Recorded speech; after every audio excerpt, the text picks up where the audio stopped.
This is Miss Lizzie, and I want to welcome you to the Queen Lizzie Podcast.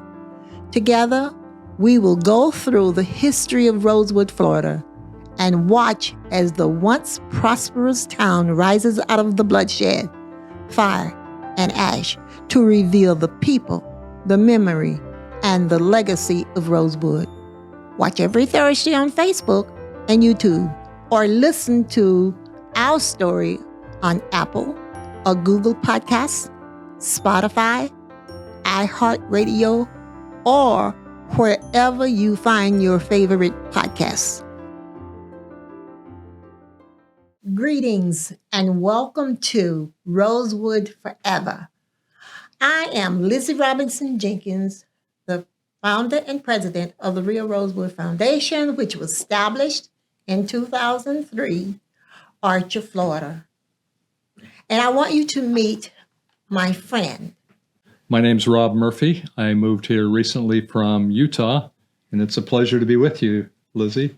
Yes, and Rob has a very interesting story to tell you why he moved to Newberry from Utah. We met a couple of years ago. I don't remember, or was it a year ago, Rob? August of 2020. We met 2 years ago, August 2020. We had lunch and we started talking about Rosewood because he came to visit Cedar Key from Utah.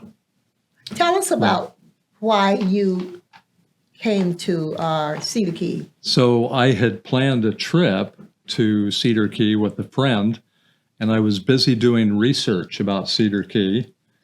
Stumbled across the story of John Muir and his trek 1,000 miles. He walked all the way to Cedar Key. And I thought, what is it about this area that was so fascinating for a man like John Muir? He was a naturalist, he was a botanist, and he was an author. So that captivated my interest. And as I got further into the internet, I realized that there were a lot of interesting elements in and around Cedar Key, one of which was a little community called Rosewood. Next thing you know, I'm on Lizzie's website reading the story of the Rosewood Massacre. As I read that for the first time, completely unfamiliar with the story, it overtook me emotionally in the moment, and I found myself beginning a poem, which turned out to be an 18-line tribute to the ancestors of Rosewood. I had some trepidation, I'll admit, because I had no black friends. I grew up in a very conservative part of the country, mostly Mormon, mostly white. Didn't have any black friends, didn't know much about segregation. But what resonated were the trials, the values that we can all relate to when it comes to hate, prejudice, differences.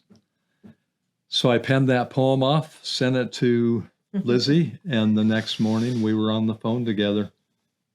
And we have been on the phone ever since.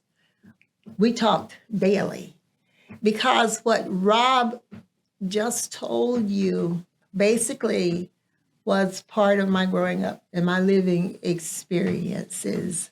Segregated. We didn't have any, when I was growing up, I didn't have any white friends. And white recreation centers were off limits to my family. No public library, no park, all on my dad. And we spent much time on my dad's farm because I felt safe there. So Rob and I continued to talk and talk and talk, and we're still talking today, 2 years later. And we have developed a very, a relationship, a friendship that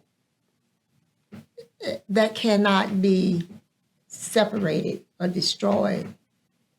We don't always agree because knowing me, no one will always agree with me, but we compromise and we have become good friends.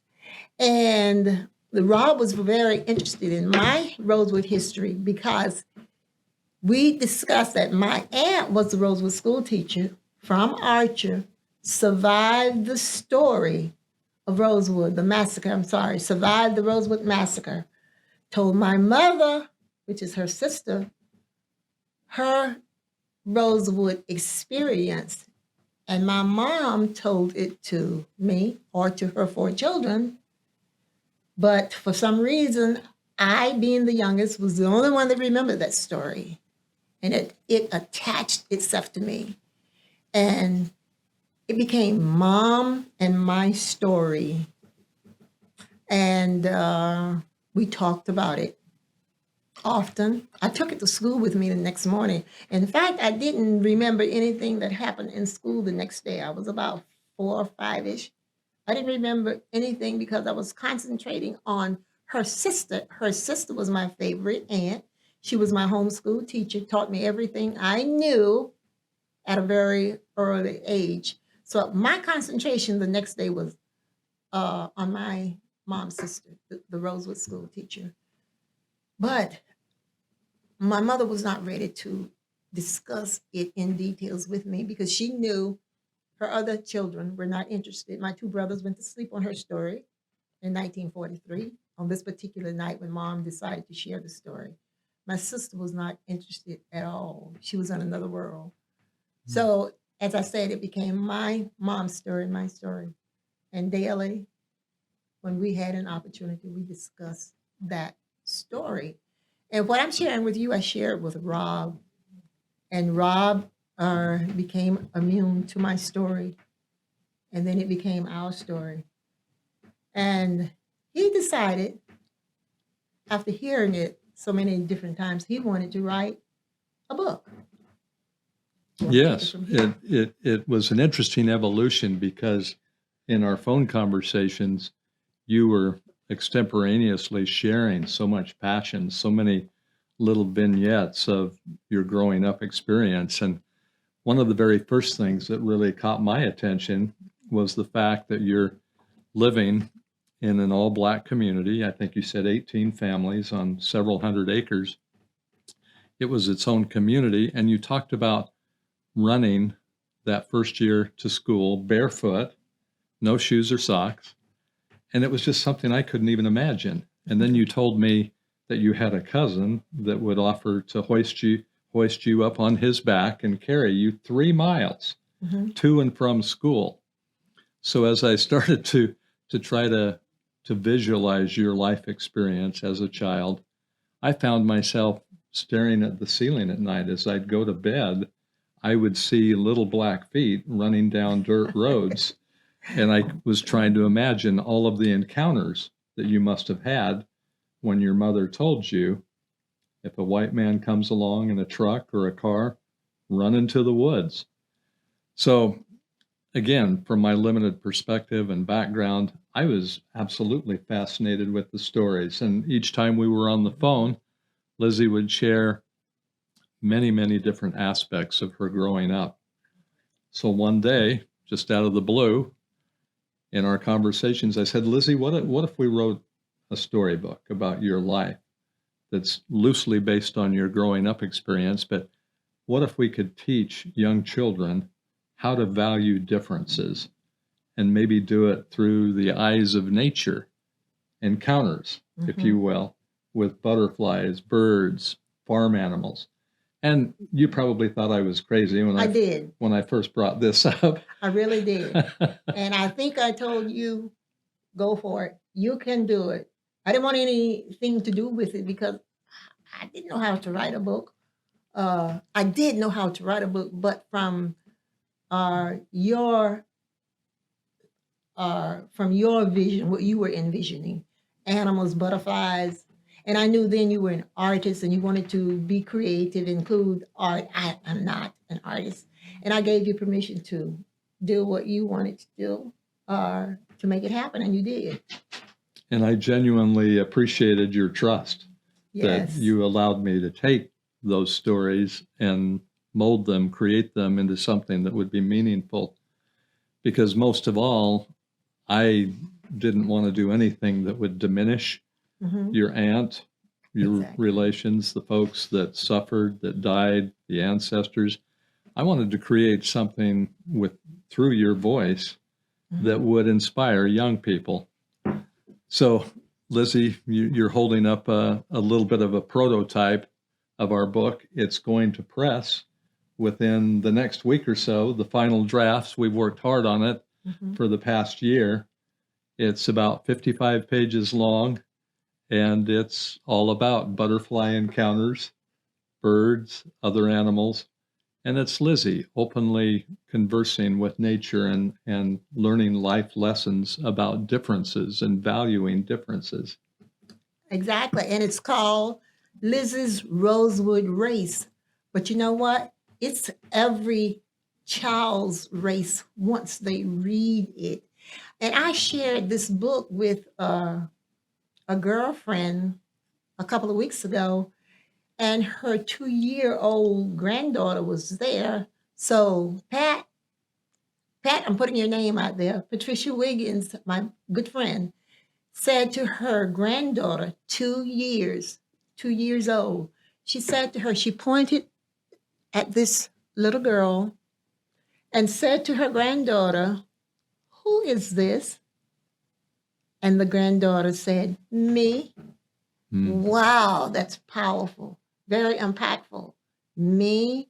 Just think, I just reflected quickly on my age, 82 years ago, at age 2, if I was able to get my hands on a book with Black pictures in this book,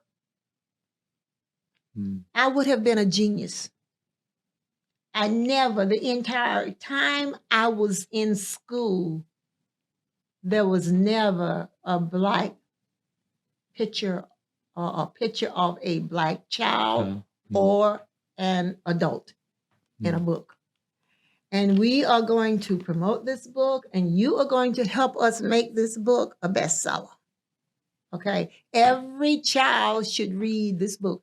Am I saying it because it's about my story? Not really, but yes, too. I'm saying this because it's a true rendition or a true history of what every child needs to see and needs to read, and they can relate.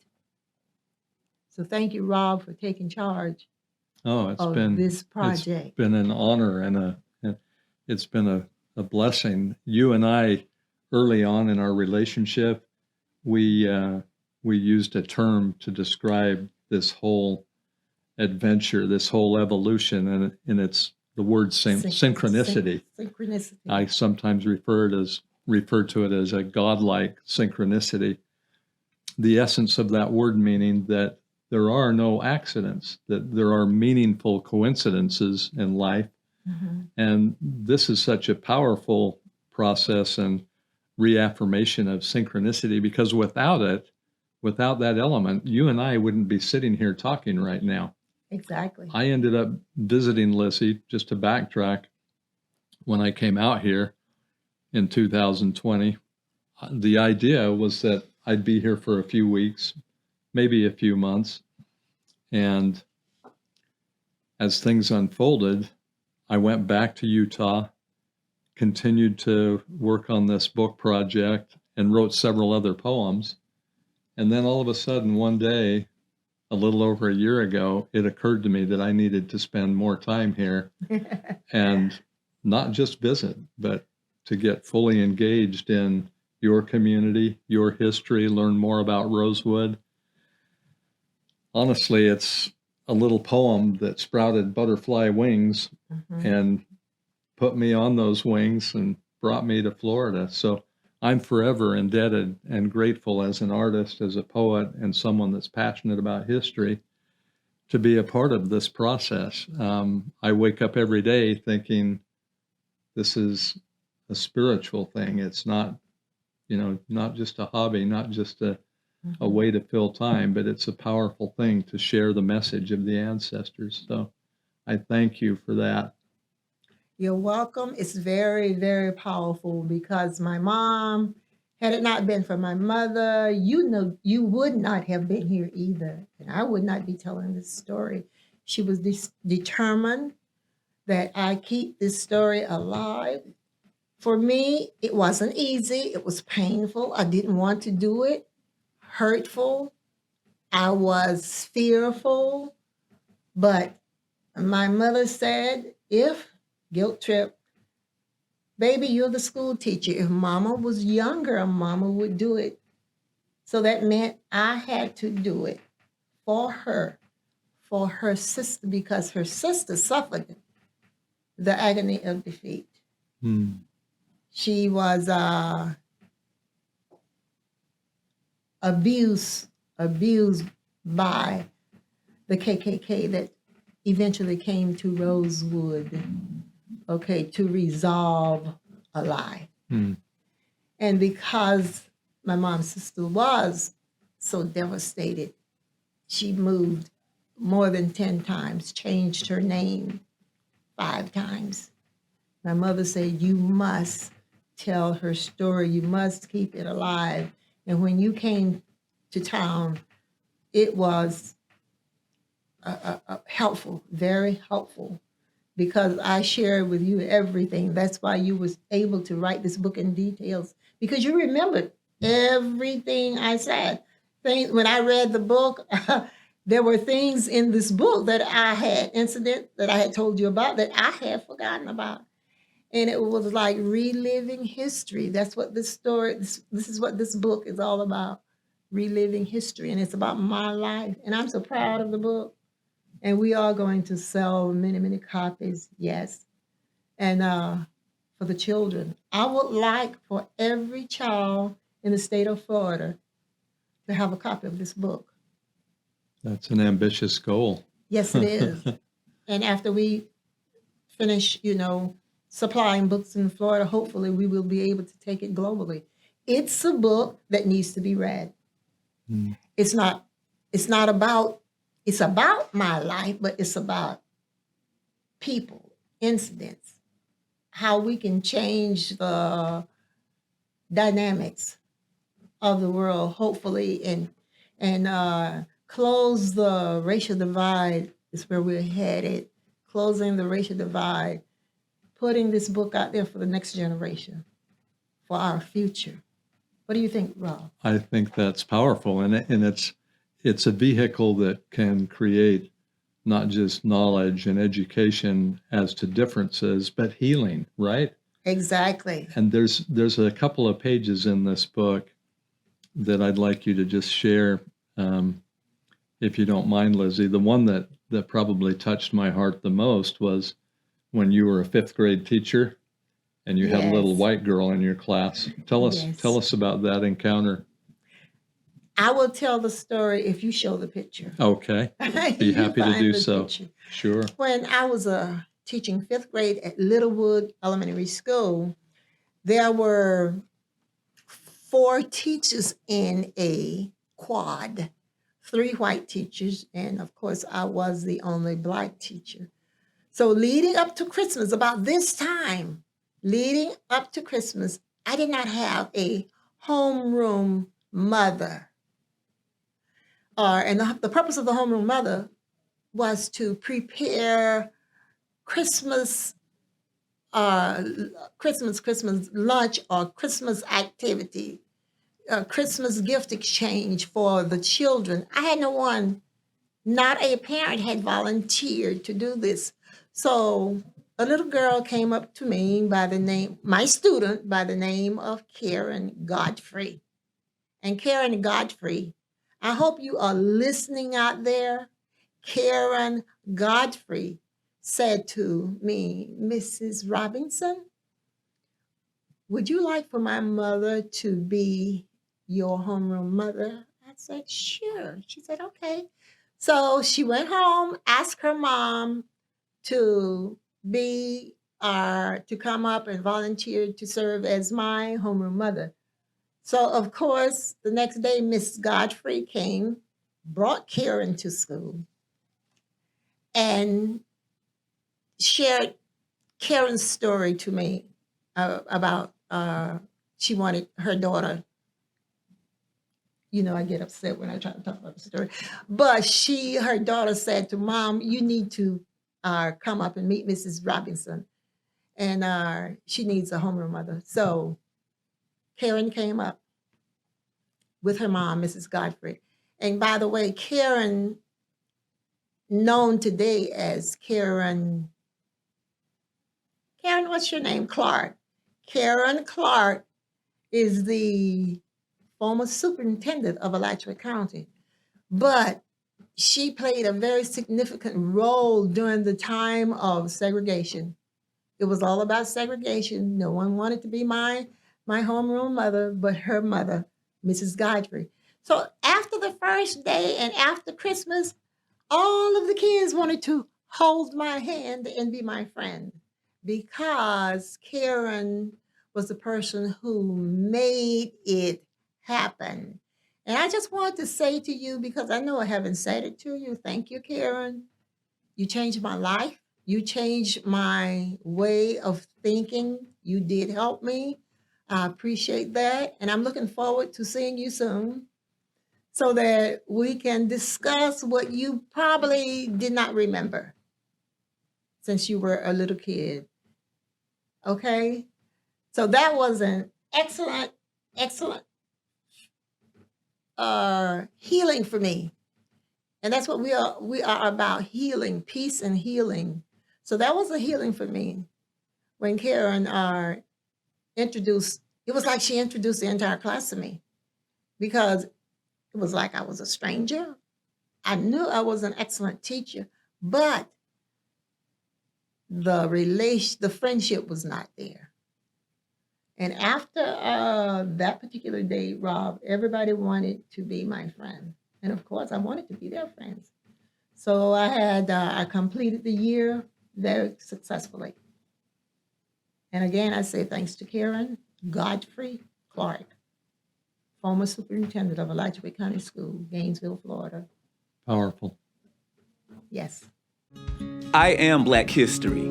I am Rosewood Black History. I am Florida and America's Black History. And you are too. January 1st, 1923, the KKK insurrectionists attacked Rosewood, killing 5, burning it down.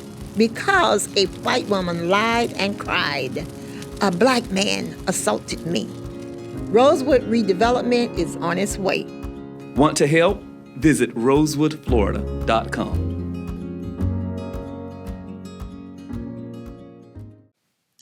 Welcome back from our break. And I hope you enjoyed the first segment wherein we introduced our book, our upcoming book, Lizzie's Rosewood Race. We talked to you about part of the book, but we did not talk to you about the characters. So Rob is going to tell you about the characters used in the book. I'd love to do that. So as we took our conversations to the book and I began considering how I might create artwork and create a little Lizzie, 5-year-old Lizzie on up to maybe 14, 15-year-old Lizzie, I began doing kind of an internet search to get ideas of models, young girls, models that we could use as characters in the book. And as I came across the pictures of the little girls that we ended up putting here in our story, I contacted the photographer, a gentleman living in Chicago by the name of Gabby Bucataro. And I had reached out to Gabby on Instagram and told him I wanted to have a conversation with him, but he didn't respond. He didn't have a phone number listed at the time. And so several weeks later, I remember finding his phone number and I called him and I left him a message and then we had a conversation. And what was really interesting is that he bought into the concept right away. And then he happened to say, "Oh, and by the way, Rob, those are my daughters." Gabby is a white Romanian immigrant. He's a videographer, very talented film man. And as we became better acquainted and he gave me the green light to use the images. I wanted to work with the backgrounds and the settings, but some of them were really almost ready for the story. And that's one of the things that really touched my spirit, as well as I thought, not only are these girls a perfect natural, but we had some of the settings out in the woods.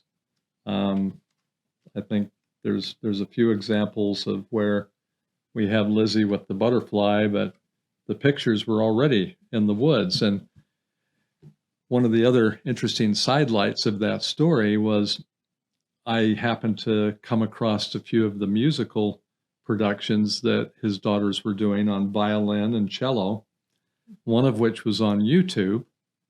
And when I shared it with Lizzie, we both had major goosebumps because we could see these little girls walking down a railroad track with their instruments, playing the cello and the violin, beautiful music, and the setting looked like it could be your backyard, or right? my backyard, yes, yes. So I said, well, Lizzie, I don't think that's the case because these folks live up in Chicago. I think it was probably somewhere up there.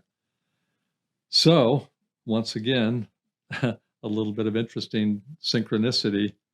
When I chatted with Gabby the next time, I asked him, oh, by the way, tell us where your daughters were on the railroad tracks. Where was that scene filmed?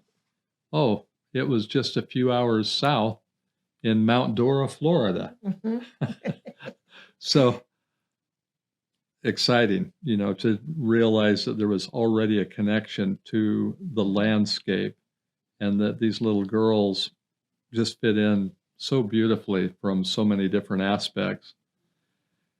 Another subject for a future podcast would be a chance for you to visit with Gabby further.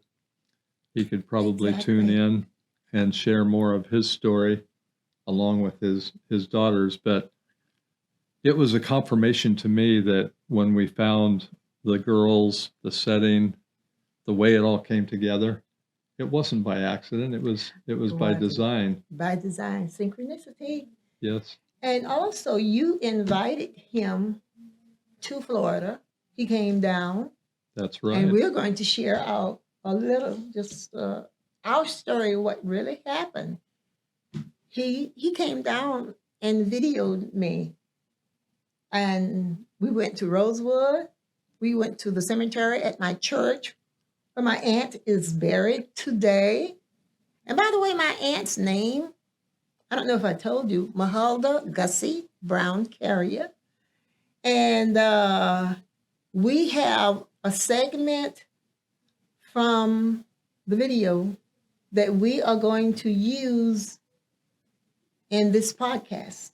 Am I right? That would be powerful. Yes. Yes, you all need to, don't know if you need to, we want you to see the work that Gabby and his daughters have contributed to the history of Rosewood, to make it historical. And I love the fact that Gabby was here on vacation. It was November. It was a year ago, Thanksgiving. He devoted a full day. Yes, he did. And captured several hours of interviews, and he has pared that down, edited it down to about 40 minutes. Yes. And then within that 40 minutes, he has segments that go from 8 to 10 minutes. So as listeners tune in to Gabby's interview with Miss Lizzie, you'll have an opportunity to catch little snippets, whether it be near the marker at the cemetery, the St. Joseph's Missionary Baptist Church and Cemetery, or on Lizzie's front porch. Exactly. And it's a wonderful interview. It is. Very spontaneous. You're never going to see a pretentious woman. You're going to see a woman that's proud of her heritage and knows all the details. Driving my car, driving Miss Daisy. Driving Miss Lizzie down the road. Yes. And learning more about your family's history. It's a delight. I think your listeners are going to really enjoy the future podcast with the stories behind the stories. The stories. And I have been doing this for 30 plus years, Rob. So And the most important thing my mom said to me about the research that she assigned me to do, you must research, authenticate, tell the truth. And that's what I have done. And I think I am an expert. I can answer every question about Rosewood with the exception of one. How many people were living in Rosewood when the massacre happened? I have not been able to find answers, but I do know family names. So to me, people came to Rosewood and some of them died. Okay, some survived. And people need to know that the people in Rosewood, the Black people in Rosewood and Sumner and Levy County, they came basically from southern states, South Carolina, Georgia, Mississippi, Alabama. And they came via, as my mother said, schooners, which boats. They came into Cedar Key, okay? And Cedar Key to outside of Cedar Key is the name of one of the little places where I found my great-great-grandfather. And Sumner and Rosewood, they were enslaved. Okay, the Black people came enslaved. They didn't come voluntarily. They did not. And we need to know this and remember it. But as a result of that, they lived in Rosewood and they did quite well. Okay, they did quite well. They were friends. They got along. They worked hard. And when I do my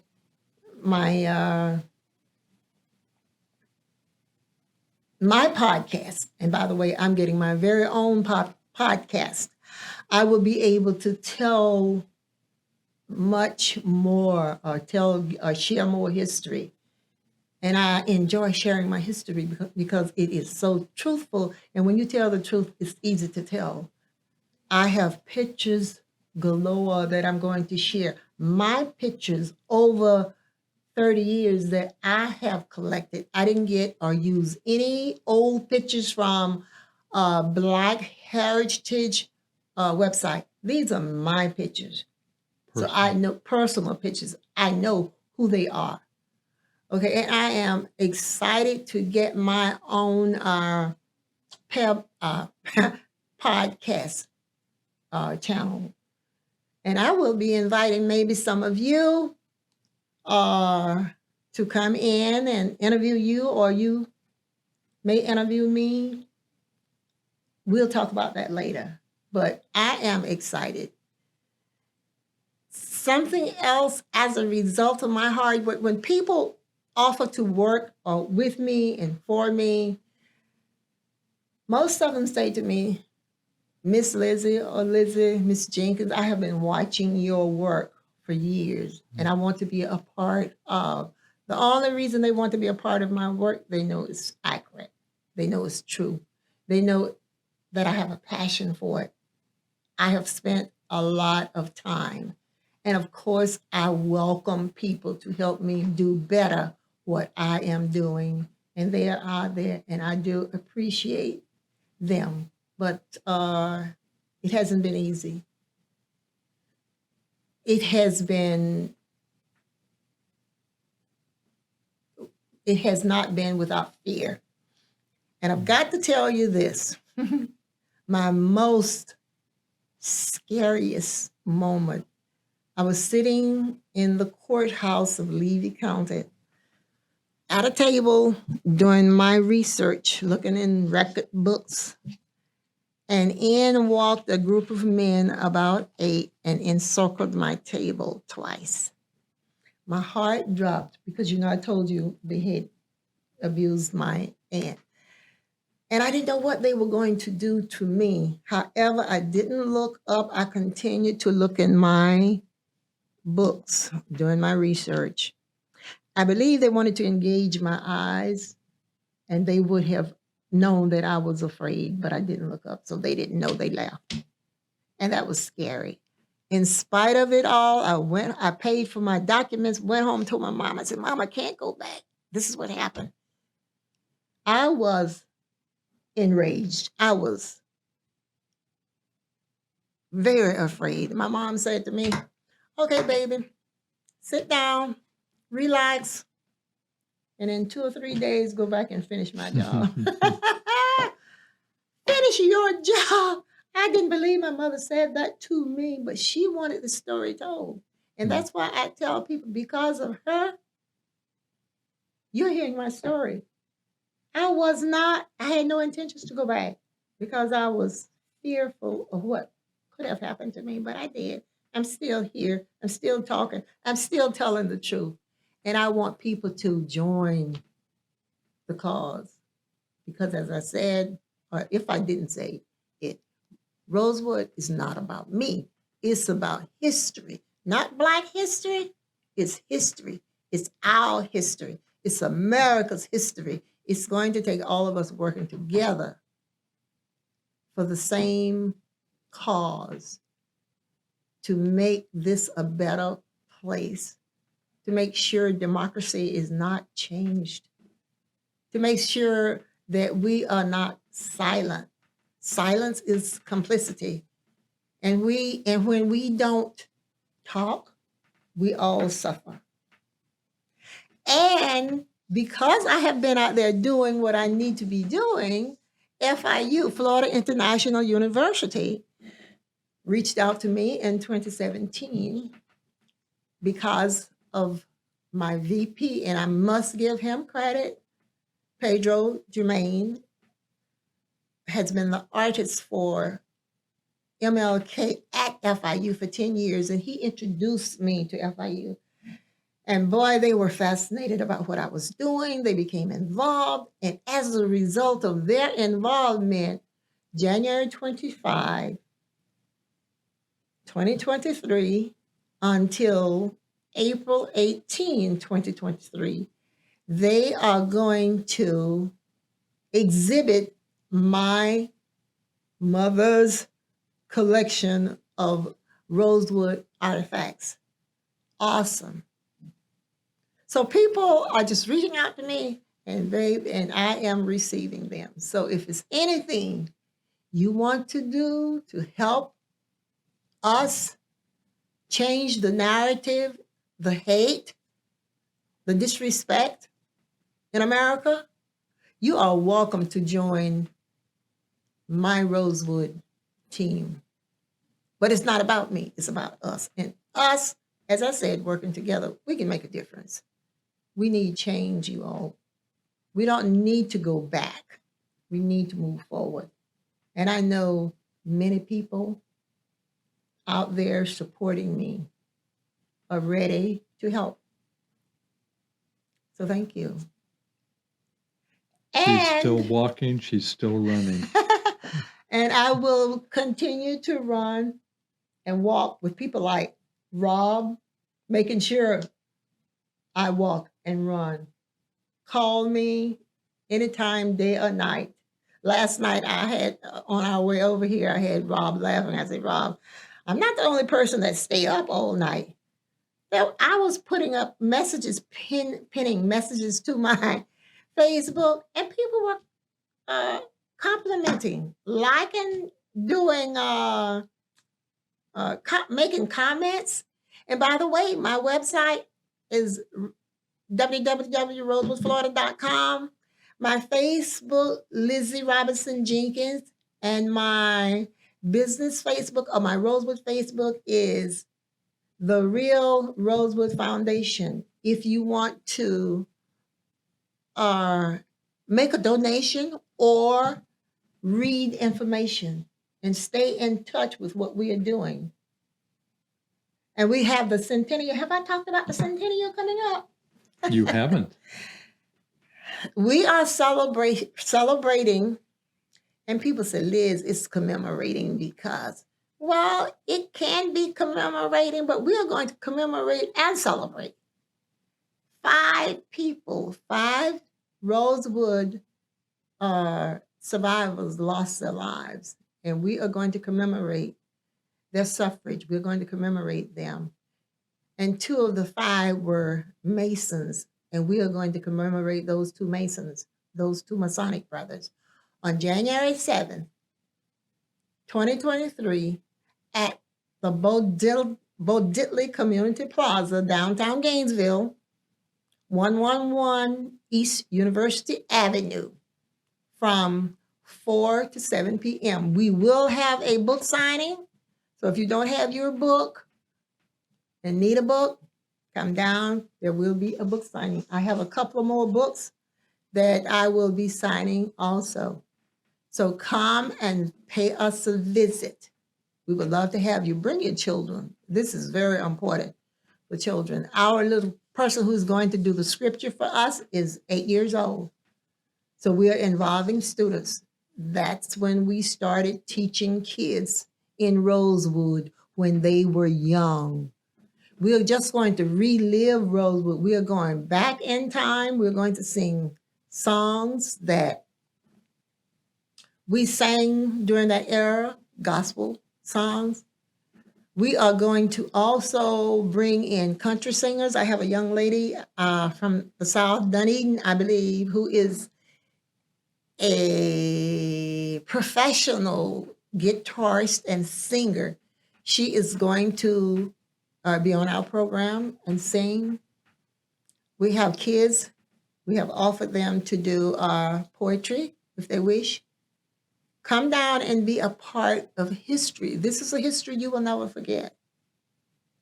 So we are inviting everyone down to our celebrate, commemorate, concentrate, okay, on the future. The future, our generation.